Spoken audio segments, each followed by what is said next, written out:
Frères et sœurs en Christ et en humanité, que la grâce, la paix et la joie vous soient données de la part de notre Seigneur Jésus le Christ. L'évangile de ce troisième dimanche du temps de Carême relate la rencontre entre Jésus et une Samaritaine dans la ville de Sychar au bord d'un puits. Cette Samaritaine n'est pas nommée.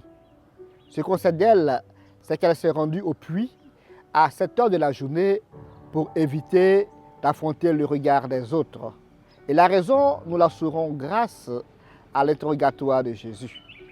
Elle a vécu avec 5 hommes et celui avec qui elle vit en ce moment n'est pas son mari car elle vit en concubinage.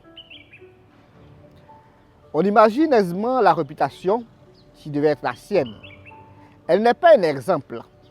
Cependant, sa rencontre avec Jésus va bouleverser sa vie.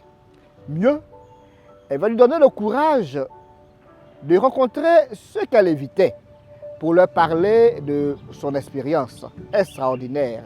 Cette expérience extraordinaire qu'elle vient de vivre. Elle se sent débarrassée du poids de la culpabilité et voudrait que les habitants de son village rencontrent Jésus pour faire leur propre expérience. Partie au puits, en cachette, elle retourne au village de façon notoire pour rendre témoignage de ce qu'elle a découvert. En lui demandant à boire, Jésus fait comprendre à la Samaritaine qu'elle n'est pas inutile et qu'elle a du prix aux yeux du Créateur. Après un temps de discussion, les rôles sont inversés. C'est elle qui demande l'eau vive à Jésus pour étancher définitivement sa soif. Elle a découvert la vraie identité de Jésus, la vraie identité de celui qui lui parle. Si tu savais le don de Dieu et celui qui te parle, lui disait Jésus. Avons-nous réellement conscience du don de Dieu? Sommes-nous conscients de ce qu'implique l'identité de Jésus sur notre vie? Après avoir rencontré Jésus, la vie de la Samaritaine s'est vue transformée. Elle n'est plus dans l'attitude de celle qui doit donner. C'est elle maintenant qui veut recevoir.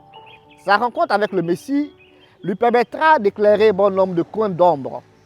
Elle s'aperçoit aussi que la vraie prière ne consiste pas seulement en l'observance de scènes rituelles et de choix de lieux, mais plutôt à l'adoption d'une attitude qui nous met véritablement en relation avec le maître du temps et de l'espace.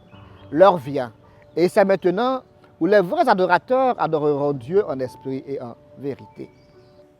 Avons-nous conscience de cette évidence, ou sommes-nous toujours en proie à des querelles stériles, dont la seule finalité est de prouver que nous prions mieux que les autres? La femme de Samarie a été vraie avec Jésus. Elle n'a pas cherché à cacher son côté sombre. Elle ne veut pas passer pour ce qu'elle n'est pas. Sommes-nous sincères dans notre relation avec le Maître en étant de vrais disciples et de vrais témoins de son évangile? Ou sommes-nous simplement des chrétiens de façade, c'est-à-dire des chrétiens de dimanche et de fête?